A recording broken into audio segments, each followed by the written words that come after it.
kulanti wacan daawadayaal idil ahaantiinba meel kastoo aad joogtaan kusoo dhowaada barnaamijka xogta suxufiga oo ah barnaamij cusub oo aan ku falanqayn doono amaba aan ku soo qaadan doono suxufiyiintii hore ee Somaliland iyo guud ahaanba bulshada Soomaalida ee khibradda dheeraadka u lahaa arrimaha saxaafadda. waxaan maanta barnaamijkan ku soo qaadanaynaa wariye aad wada garanaysaan in badanna codkiisu idin soo gaadhay muddo 20 sanadood ahna ka shaqaynayay ilaacadda BBC-da waa wariye Axmed Siciid Cige. wariye Axmed Siciid Cige haddaan taariikhdiisa idin soo koobo waa khabiir saxaafadeed oo muddo 40 sanadood ah ku soo jiray saxaafadda. waxa uu ka soo shaqeeyay Radio Muqdisho, sidoo kale wuxuu ka soo shaqeeyay Radio Hargeysa, waxaanu ahaa wariyaashii ugu horeeyay ama wariyihii ugu horeeyay ee lagu furay telefishinkii Soomaaliya 1983. waxa uu sidoo kale ahaa macallin ka dhiga kulliyadda saxaafadda jaamacaddii Lafoole. sidoo kale waxa uu wariye Axmed Siciid Cige uu ka soo shaqeeyay waaxdii saxaafadda ee wasaaradda arrimaha dibadda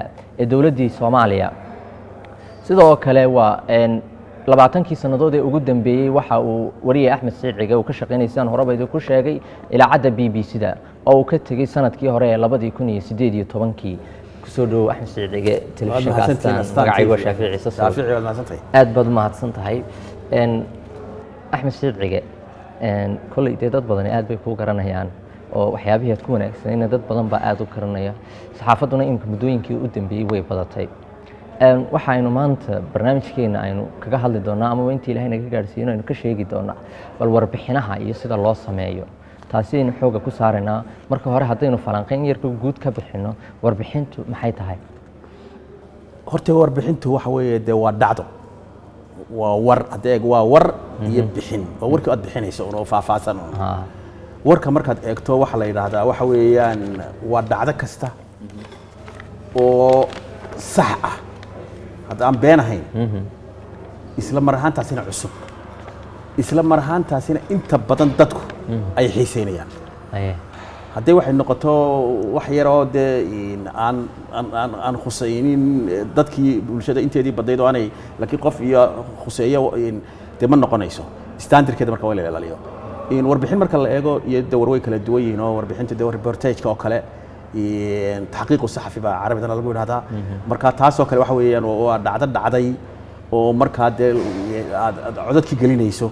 oo package oo kale haddii laga samaynayo dee aad dhinacyadii ay khusaysay oo dhan inaad la xidhiidho, inaad markaa dabeetana ay halkaa qofkii dee aanu war kale isweydiin gidi ay ku jiraan dee su-aalihii lagama maarmaankahaye 5Ws la yidhaahdo dee wararka iyo marka la samaynayo dee saxaafadda kole waa taqaaniine u ah saldhigga buddhigga u ah weeye warbixinta. aad baad mahadsan tahay. saas si fiican su-aasha uga jawaabtay. Axmedow, barnaamijkeenan waxaan ugu talagalnay inaan warbaahinta kalena saxafiyiintan kale ee soo korayana ay wax ka bartaan. marka warbixinta la samaynayo qaab noocee oo kale loogu diyaar garoobaa? horta marka hore waxaa loo baahan yahay ama war ha noqdo ama warbixin ha noqoto ama se ha noqoto maqaal ama se article ama waraysi ha noqotee. horta marka hore waa ina aad waxaad ula jeedo markaasi ay caddaan noqoto oo warka oo kale adigu ma samaynaysid. subaxaad iska soo toosaysaa haddaayoo kale imikadaa aynu waraysiga qabanayna ayaa laga yaabaa inuu dhaco inuu war dhaco adigu wax dhici doona war ma haysid. marka waa ina aad markaa aad warkii aad qiimayso oo markaa hay-addii warbaahineed aad u shaqaynaysay warkani ma yahay standardkii ama se dhacdadani waa dhacdo muhiima. waxaa laga yaabaa in dhacdada midi ay khusayso oo kaliya gobol, midi inay khusayso dalka oo dhan, midi inay khusayso magaalo, midi inay khusayso regionka oo dhan oo imika dee geeska Afrika oo dhan ama bariga Afrika oo dhan, midi qaaradda Afrika oo dhan, midi caalami ay noqoto. marka sidaa waa inaad horta warkii ayuu noqonayaa. dabeetana waa inaad qiimaysaa si aad u geli lahayd inaad haddaad goobtii tegi karayso aad tagto haddii kugu dhow tahay dhaceen, haddii kale oo kaa fog tahay dee aad raadiso markaa ciddii markaa mas-uuliyiinta ahayd iyo ciddii kale ay khusaysay iyo ciddii kale laba dhinac iska soo horjeedaan baa laga yaabaa imika oo dhici karta ama mucaarad iyo muxaafid. marka labada qayboodba aad la xidhiidho oo aad dheeli jirto oo ay dhexdhexaad noqoto oo balance ay noqoto oo wixii markaasi dabeetana saad u bandhigayso. marka dee waxay ku xidhan tahay siyaabaha ay u dhacdo kolba iyo wax waliba ay ku xidhan yihiin iyo sida markaasi aad u qiimayso iyo sida markaa angalkii aad ka gelaysay. marba ay dhici kartaa inaad waraysi oo aad la faahfaahiyo arrintaasi, inkastoo waraysigu badanaa xagga dambe uu galo oo marka hore warka dee ay tahay laakiin haddana marka qaarkood bay ku kalifaysaa inaad meeshii inta aad tagto dabeetana ciddii ay khusuusiyey waxay dhacday dadkii mudaharaadada sameeyay dadkii soo baxay oo kale meeshii shilku ka dhacay oo kale hadday noqoto hadday ku saamaxayso aad baad mahadsan tahay dad badan oo dhalinyaro oo saxaafadda ku jira amaba dadkii horeba waxay inta badan isweydiiyaan haddii aad maxaad waxaa warbixin looga sameyn waayey in aanay u arkin waxyaabo badan oo warbixin noqon karo oo waaweyn in warbixin laga sameeyo bal warbixintu markaad warbixin samaynayso maxaad is odhan kartaa waa laga samayn karaa dee waa laga samayn karaa siday u dhacdo unbay xidhanta horta warkaa wax kasta oo asaasi ah xajaral asaasiga ah marka aad wax samaynayso waxa weeye horta waa warka war marka aad hesho ayaa talana la helaa baa layidhi warkii markaad hesho ayaa warkii laga yaabaa inuu warbixintii kula galo warbixinta waxaad kaloo aad ka samayn kartaa iyadoo oo masalan dad danyarahoo kale oo meel ku tabaalaysan oo barakacayaashoo kale waxaad kaloo ka samayn kartaa dadkan allahuma salli calaa maxamed dhimirka oo kale ee tegaysaa cusbitaal waxaad tegaysaa oo kale meel deegaanka oo kale ah oo reer miyi oo masalan sidii loo ilaalin lahaa iyo giddi iyo marka dee aad dhinacyadii iyo ciddii u xil saarnayd iyo reer miyiga iyo giddi aad u tegayso waa laga samayn karaa codadka badan ayaa laga samayn karaa laakiin innaga anigu waxaan arkaa inta badan waliba tvnadiino malaa tvyadan somaliland oo 10 ka badan malaa badidooda yaanaan isku wada qaadine waxaan arkaa inkastoo dhalinyaradu imika xirfadda ay baranayaan oo ay tahay ay ku barbaranayaan laakiin waxaad arkaysaa in dhinac keliya maalmo dhaweyd baan waxaan ku lahaa qolooyin dhalinyaraha oo saxaafadda ka shaqeeya waar dadkan faraha badan ee boqolka is soo tubaya halkaa ee odhanaya reer hebel baan u hadlanaa ama waxaanu difaacanaa xukuumadda ama xukuumaddii baanu kabaha la dulmaranaa ama xisbi hebel baanu dhaleecaynanaa ama war hal qof baa ku filan ka waran inaad tirahdaan hogaamiyihiina keena dadna aad su'aalo weydiisaan oo aad waxaanu ku hadlaya hadday sax yihiin iyo haddii kale aad challenge interview aad ku samaysaan haddii kale aad ku samaysaan laakiin dee duruufta waan garanayaa marka dee wixii badanaaba caburintii dee soomaaliya waad garanaysaa oo dee idaacaddii kale ahayd iyo xidigtii oktoobar iyo inkastoo dee la tababaran jiray oo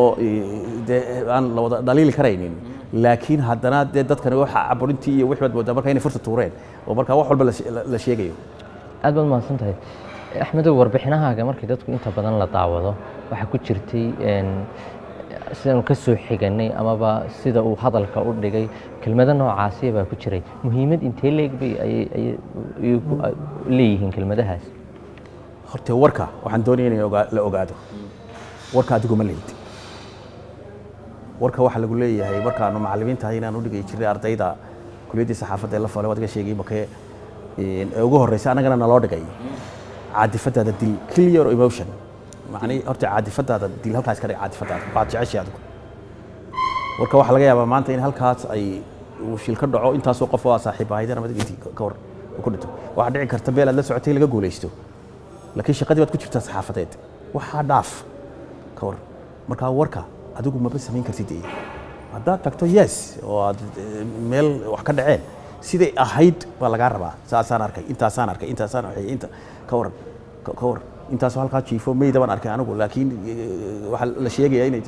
waad ciddii mas-uuliyaddeeda aad ka soo xigato marka kale ay noqoto meel aanad jooginba ama dee shir jir ayd la qabanayo dee hebel saasuu yidhi hadduu cid eedaynayo haddaad isku dari karto dhinacii kale baadi doon hadday kuu suurtogeli weydo saacaddana waxaad tirahdaa ilaa hadda maahin oon ku daba jiraan nooma suurtogelin hadduu diido uu ka gaabsaday waa dheelitiranta markaa waa inta in badan dee waxaad ka soo shaqaysay warbaahintii dowladdii kacaanka ee maxamed siyaad barre dowladdaasina dee dowlad militariya bay ahayd oo saxaafaddii arrimahaas may ahayn arrimo awood badan lahaa markaad wax samaynaysaan sidee bay idinku suurtogeli jirtay arrimahan aad ka sheekaynaysaan hortay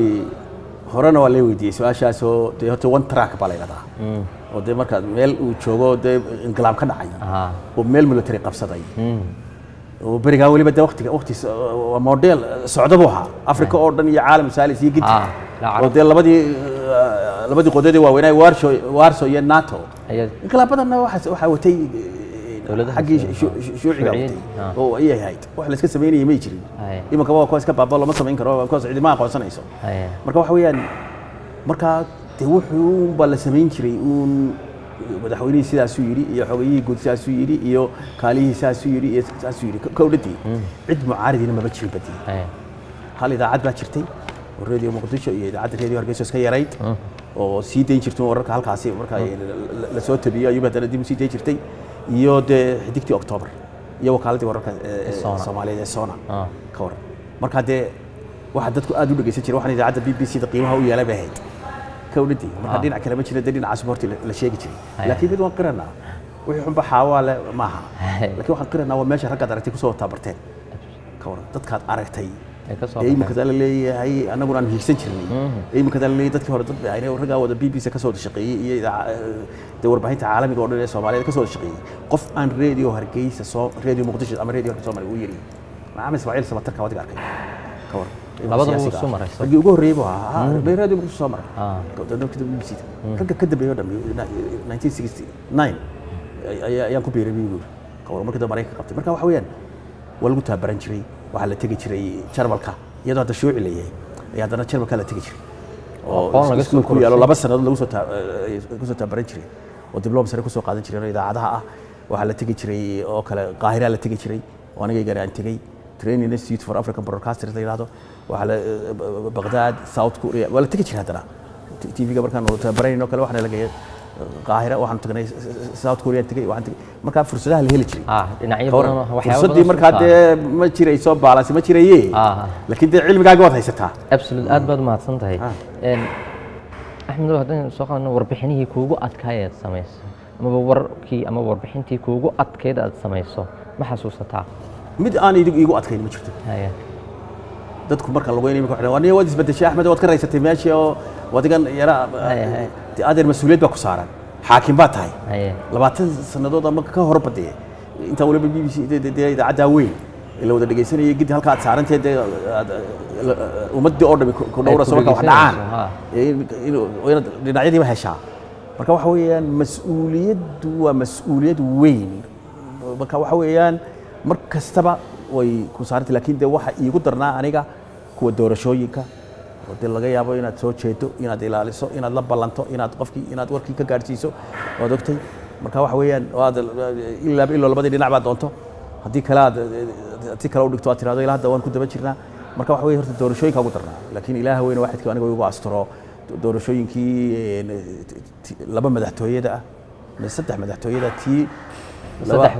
saddex madaxtooyada oo tii ugu dambeysay dee Muuse Biixi ku helay iyo tii uu ku helay daahir dib loogu doortay tii Axmed Siilaanyo iyo tii baarlamaanka ee 2005 iyo tii golaha deegaanka 2012 intaba waan joogay ta hore December 2002 Cabdisalaan Herriba ayaa joogaan uu London ku maqnaa marka intaas oo dhan iyo qaar Djibouti ah oo iyadana Djibouti ana ka soo ka fargarin jiray oo doorashooyinkii madaxweynaha Djibouti Ismaaciil Omar Geele dib loogu doortay mid baarlamaanka ahay tii kale Sheekh Shariif Sheekh Ahmed 2009 kii ma filayay in loogu doortay madaxweynaha ku-meelgaarka Soomaaliya loogu doortay Djibouti gudaheeda marka alxamdulillaah rabbil caalamiin kuwa ugu adagi waa kuwa ugu adagi waa kuwa iyo kuwa kale ee marka ay beela islaayaan oo kale oo iyadana si gaar ah dadka inaad isku dirto maaha dadka inaad isku dirto maaha marka beel laba isku dhacaan oo kale haddaad markiiba la xidhiidho annaga intaa dilno koranaya kii kale wax waray maaya annaga intaa dilnay marka maxaa waay qof dhexdhexaad doono qof kale madax dhaqameed doono maamul baa kolay jira meesha ka uridi dadka deegaanka la hadal ka waran mid kale kala qaadin marka kala qaadi jiray waxyaabay ku fiicnayd bay kamid ay kamid tahay BBC du may kala qaadi jiray isku daray wala isku daraa oo inta dhimatay wad maadsantahay halka colaadaha hadii aynu si yara gudagalno waxa jira warbaahinno markii colaadan ceelaf weyn oo kale warbaahinno warar la soo dirayay oo dagaal baa dhacay ceelaf weyn oo halkaas oo qola islaysay sida ugu haboon ee aad leedahay makanaad sheegaysaa sida ugu haboon ee looga soo gudbinayo warka maadaama uu yahay barnaamijkeenani barnaamij ay suxufiyiinta yarna wax ka faa'iidayaan waa sidee oo kale taacilaf weyn warta waa colaad dheeraatay ilaa dawladda Axmed Siilaanyo ilaa imakadan adigii ogaay la soo gabagabeeyay ilaahayna inuu damiyo aynu ku rajaweynahay marka waan shaqaynayay anigu markay bilaabatay waligayna ma waraysan labada dhinac ruman ku sheegaya kawar because waxaan waraystaa ma jirto dad kale dhexdhexaad jooga meesha kawar maamul baa jiray waan u mahadnaqayaa garaa jaamac garaa Ismaaciil ayaa badanaa oo labada dhinac bay ku kalsoonaayeen ayaan la hadli jiray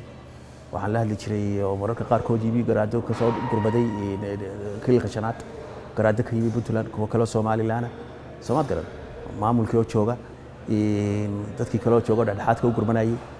ka war markii dambe xataa heshiiska la dhex dhigay culimada takeena culimada ugu waaweyn Sheekh Tir iyo Sheekh Cabdullaahi Sheekh Ali Jawhar iyo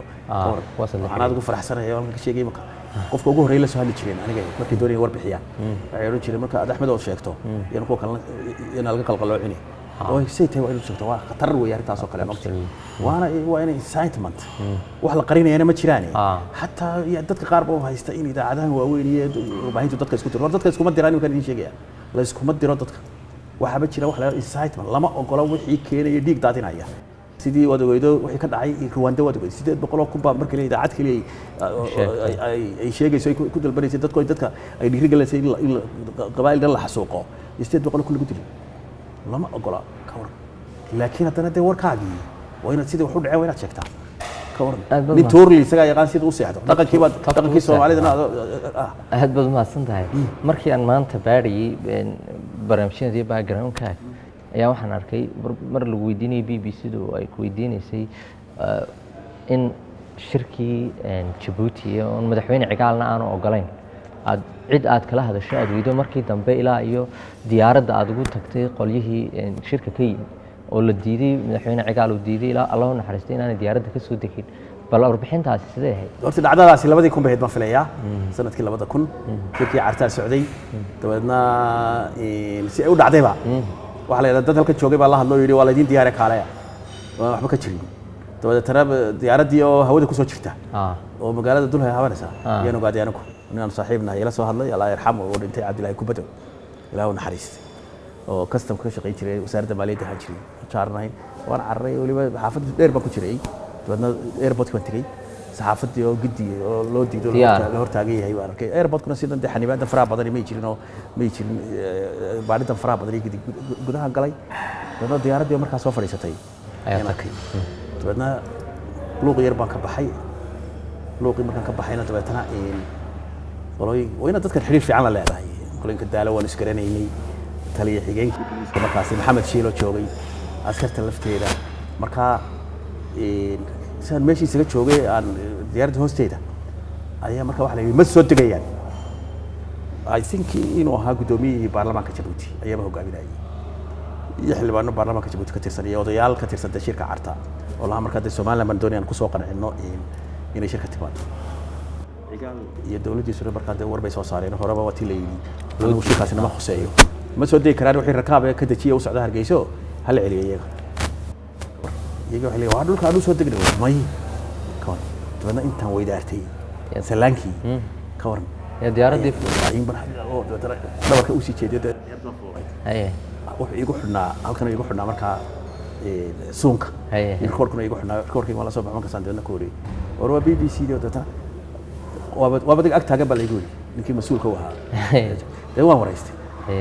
waan waraystay waa soo daadegay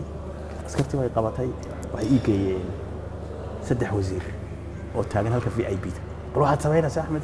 waran warka qaatay baan ku wari no problem wax kalena ma ilaahu naxariistay Cabdi Daahir wasiirka caafimaadku waa mafruuda Axmed Jaambir Sultan wasiirka arrimaha gudaha Cabdullaahi Maxamed Ducaale wasiirka warfaafinta iyo madaxtooyada ma adigu wasiirka Maxamed Ducaale taasna waxa la yiri waxaan ku war anigu dawladda waan hayay marka rekoorkina hooy hadda doonta laakiin waxa fiican in dhinaciina bixisaan ka war maya iyagina wad ku qanacsan Cabdullaahi Maxamed Ducaale waa nin Mareykan ku soo bartay wax nin aqoon leh oo waxaan garanayay oo sidii riskiga u qaataan marka qaarkood wariyaasha ay daba galaan caadi ugu galaan meesha doonaan laga yaabo inay marka qaarkood u dhuuntaan bad guriga cad dad u dhuuntay qaar u dhuuntay wariyaalo la arko iyagoo ku dhex jira soo dabeetana wuxuu war ninkan uu haystaa wixii aynu siinaa tiibay noqotay iyagina dhinacoodii waa soo baxay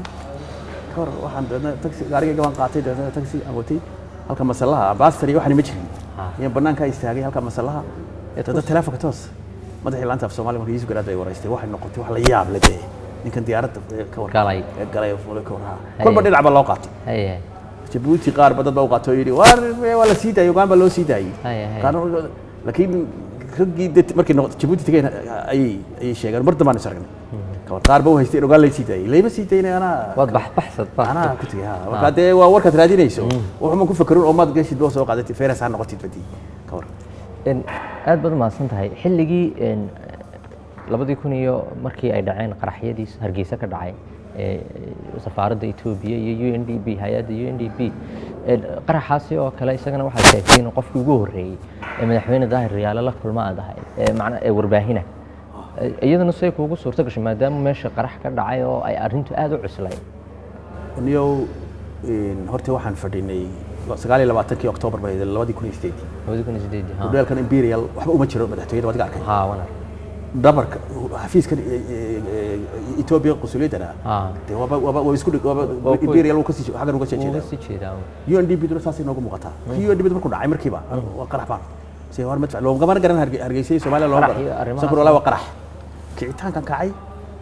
ayaa dabadeetana in aan wada fadhinay mareeyaha dahabshiil ahaa markaa xasan cabdi caawad ayaa dadaan gaariga raacay waanu ka baxnay meeshan ka anagoon tabaran inaga kaxeeya meesha xagga jijgeer noo kaxeeya xagga jijgeer baan way wadi kartaa in halkan balafteedo qaraxdo waqti loo isla meeshii markaan marayno u dhal guuleed yaan soo noqonay dabatarab aan waxaan kaga degay halka baarlamaanka maartay dadka salka dabadiisa barti baan kaga degay xasanada wuxuu qabtay shaqadiisii dahabshiil oo inuu qasab tagaa isaga mas'uulaha dabada waan galay markaa meesha oo finish oo sidaas Axmed u socoto ayaan galay askarti oo cid loo golay dadna askartu way sii daayeen soo koor madaxweynuhu dhintaa la leeyahay madaxweynaha inuu sii daayay koor markii waxaan arkay argagax waxaan arkay iyada meydka halka wareeyay koor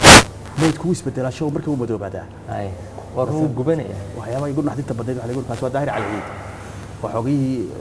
madaxweynaha iridda Imperial baan isku dhaafnay markan hudalka Imperial galay anigu isagana ka soo baxayay saddex nin oo kale ka shaqeynay madaxtooyada saakor war maanta waa dhantiine marka siiraadeen waniyo daahiro durisan baanu yaan shaah u soo doon show banaan kun kula hadlay markaa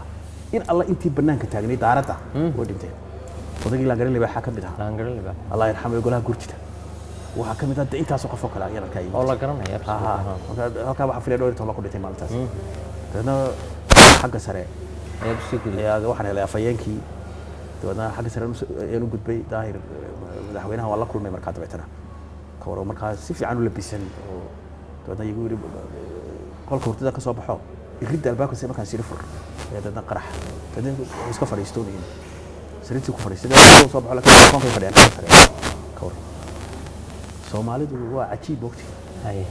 waana dad fadowliina hay madaxweynaha baan ku yiri madaxweyne horta madaxweynaha qolka xafiiskiisa xagga xawra xigay ayaa gaarigu dib ku soo sirnay marka laakiin si wanaag waxa weeyii sidii baa ina ma dhibaatay ku maqnaa waa ku maqnaa oo la lagu jiray marka madaxooda xogayaha iyo adigu iyo kale ku dhinteen iyo dad kale fiisitirisiyo shaqaalihii waxa horta laba askari waxa haya dhaawac baa soo gaaray taliyaha marka taliyihii ciidanka ilaalada madaxtooyada Abubakar Sulu korneyl Abubakar Sulu dadana ku madaxweyne cod baan doonay qaar markii ka soo booday halka in qaar uu may waar waxa ku idinka shaqo kuma leedin midna ogaada waxaan doonay in ogaataan dhalinyaradiin marka hore saa doonta ku gal meesha laakiin haddaad gasho meesha oo aad madaxweyne masala doonayso ama mas'uul wuxuu doonaa noqdo mar haddii aad lagu keeno cid daba kugu shaqo leeyma jirto laba qof oo siman baad ixtiraamaysaa laakiin laba qof oo siman baad ayaa keen ha su'aasha kala gabar maysid gidi cid kale aad la hadlaysaa ma jirto kii kooday ma raalle ah oo ninkana wareysanaya baa la dheel gareynaya way nidaamku waa sidaa mugti kor ku madaxweynaha war aamusa madaxweynaha la hadlaya kor madaxweynaha waxa la yiri waa wada dhinteen oo sidaa weeye ayaa la oranayaa marka please waa wareysi fiican oo degan oo dadka la hadlay ayuu bixiyay sikirkiiba break news baan gelinay idaacadeedana marka dawaan uga faa'iideynay mugti marka waxay idma 10 dheeraad meelaha kooy tookii lama sugo markaas kale ka war news warka minute kiiba anoo ku sii socda gurigayga ayaa news warka dhageystay ka war news warka every 10 minutes BBC marka de waa qaabna waqti waxay xiriirka dadka la leedahay xiriirka dadka la leedahay kalsoonida kugu qabo ilaa hadii qaar xiriir fiican aan la yeemay sii daayeen waqti waa inaad xiriir fiican la yeelataa waa inaad dadka horta laakiin ma aad baad mahadsantahay axmedowe inagoo gabagabadiina kusii dhow brogrammo kale oo waxaa jiray xilli aad kuuriya tagtay ahayd 1987 aad ka soo diyaarisay barnaamij la odhan jiray Muslim in Korea barnaamijkaasi halkeed horta u shaqeynaysay markaa horta markaa dee waan joogay wasaaradda arrimaha warfaafinta arrimaha dibadda joogtay anoo jaamacadda macalinkaana oo markaan ka soo baxay lagu rabay macalin ahaana TV-ga waan TV-ga part time ahaan inta uu shaqeynay markii la furay 1983 marka ma tijaabadii ana bilaabay ka waran Axmed Cali Askar baa asaasay agaasimihii ugu horreeyey oo muddana dee ka soo shaqeynayo muddo dee xafiis keligii joogi jiray iyo xogeyntu laakiin ninka asaasiinka London buu joogo salaamaya Axmed Cali Askar macallimiintii waaweynayd marka waxaanu bilownay tijaabada marka waxaan filayay inay ahayd October horaanteedii September meelaha oo barnaamij ayaan ku bilownay Xamar sightseeing yani bilicda magaalada Xamar wuxuu ku yaalay qofkii Xamar arkay baarkay marka stuudiyaasha TV-ga iyo wararka wax ku yaaleen yaaqshid bay ku yaaleen oo sar dheer oo loo caymisku loo dhigay wadisay oo tijaabahan bay u dhisay ayaa lagala wareego taasal la dhigay oo yaaqshid marka barnaamij bilicda magaalada halkan ka soo taadigno kamaramaanada iyo gadiyo ay wada hayeen hal nin mooye ay ahay marka waxa bay ahay ama saariba marka Mareykan inuu ku jiray markaas oo qalabka xidhay moqti dadna marka soo dhaadhacnay qalabkii waan ku qabanay qalabkii waan dadkii barnay kan waa studio kan waa warla iska anteenadaas qaadaysa saasad receiver ku imanaya dadna halkaas dadna ka soo dhaadhacnay dadna oo dadku macal fikrad guud ka waxaan suuq bacaad oo dadkii waan dhex galay marka dadkii waan wareystay dadna afarta jardiina meesha la yiraahdo ka waran oo meelaad qurux badan afar wadada ka timaada ee Sinaa iyo timaada xagga hodan iyo ee Sanca qabata iyo tan kale idin hoos u dhaadhacay dadna ka sii dhaadhacnay waxaan tagnay meelaha qurux badnayd ee Barfiyaad iyo College Nova Soomaaliya iyo dadna halkan ka dhaadhacay Juba dabada tarab iyo wasaaradda waxbarashada iyo halkaas hormarnay baankii silsiladaha xaggan aan u leexanay Curuba iyo Cafe Nationale iyo halkan dawladda hoose la odhan jiray iyo masaajidadii arbaca rukun iyo marwaas iyo kaniisadii weyneed iyo halka dad xamar weyn ka dhaadhacnay dahabkii iyo gidi iyo wax laalay wixii suuqa xamar weyn ee bacadlaha ay weynaa halkaas ka dhaadhacnay dabeetana ceelgaab wasaaradda warfaafinta halka ku soo khatimay kor dabeetana markii tijaabada haydo markii aan niri u diyaar garooba kor wasiirka oo nin mutacallim ahaa oo Maxamed Umar Shees Allah yarxamo ragii golaha sare kacanka oo nin qiimo leh ahaa Maxamed Umar Shees iyo ay daawadeen madaxdu aad iyo aad bay ula yaabeen dabeetana maalintii la sii deynay tijaabada magaalada markii la shaaciye la yiri habeen dambe ayaa dhageysan doontaan todobada barnaamijka tijaabada Xamar oo dhan way xirantay diyaaradii waxay laba dhigayeen inay keenaan TV-dii iyo anteenooyinkii Xamar marka ganacsiga laga dhargay halka xamar weyna keeni jiro marka ayaa keenay dukaamada weyna xamar weyne ayaa keeni jiray marka aan sameynay marka TV-ga hirgalay ayaa mar aan Qaahiro tagay mar waxaan tagay dawladda South Korea oo ka wareegay markii dambe TV-ga bartigiisa iska dayo waxda warfaafintan wareegay dawladda marka laakiin TV-ga ka baxay oo KBS Korea Broadcasting System yaan 3 bilood ku soo baranaynay TV program production oo 15 dal baa aan hayno African Caribbean and Pacific la yiraahdo dalkaasi iyo dalkan soo Korea la yiraahdo ayaanu hayn marka inaad aragtay mar waxaad aragtay barnaamijkan wada sameynay Islamic Korea taariikhda islaamka Korea ayaanu wada sameynay ninka socday saaxiibkay Qadar Abdullah Nisf ma aqaan dabarkaas ay suuqay dabisay nooliin kale iyo Khalifa Nisf iyo Dr. Abdullah isna Umaana marka ayaanu wada sameynay marka saasay ahayd waqti aad baad mahadsan tahay Axmed su'aasha ugu dambaysan weydiinay warbaahintan Somaliland dawladdu casri bay gaadho teknolojiyadii baa horumartay wax waliba horumareen haddana waxa la leeyahay warbaahinta Somaliland siday teknolojiyadda iyo warbaahintu sii bedeshay casriga islamay bedelin maxaa sababay baad leedahay inay xilliga 87kii iyo 83kii ay ka wanaagsanaato warbaahintu kala wanaagsanaato oo dadku xataa saas u walaayaan maxaa kale horta imaka way jirtaa weelku jiraa wani ku sheegay balaa 12 TV ayaan maqlaayay maanta iyadoo lala shiray ka war ka odhati marka Somaliland oo kaliya saldhigood yahay ayaan maqlaayay waqti ka war Somaliland saldhigood yahay ayaa la yiri waqti wasaaradda warfaafinta ayaan maqlaayay ka odhati jaraa'idku waa badan yihiin waa fiican yihiin oo jaraa'idka aad iyo aad bay uga horreysay Somaliland oo halka ka bilaabatayba website-yada marka horta weelka wuu jiraa laakiin way iska iman doontaayo in yar baa ku hadha badanaana dhalinyaradu marka dambe waa laga tagaayo marka inta hore waa la iska tababaranaya qof walba caadifadiisa iyo gidiyo inuu dhinac loo xaglinayo marka dambe gidaar ka soo go'o in yar baa hadhaysa oo miidda ah ayaa hadhi doonta markaa way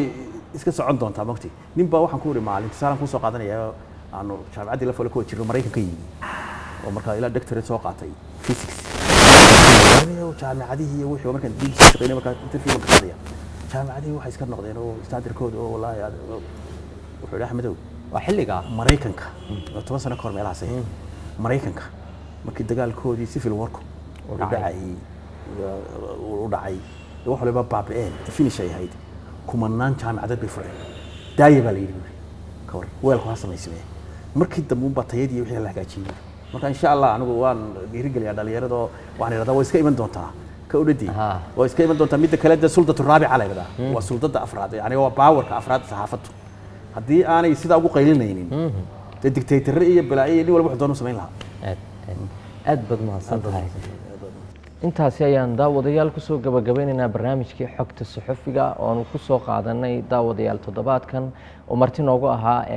wariye Axmed Saciid Cigo oo dad badan oo Soomaaliyeed ay wada garanayaan in badanna aad codkiisa ka dhageysateen ilaacadihii kala duwanaayn hore markii hore soo sheegnay siiba dadku in badan ay ka dhageysteen ilaacada BBC-da laanteeda afka Soomaaliga intaan barnaamijkan mid la mid ku kulmi doono waa anigoo ah Shaafiic Ciise Sulub oo idinkaga tagaya salaamullaahi calaykum wa rahmatullaahi tacaala wa barakaatuh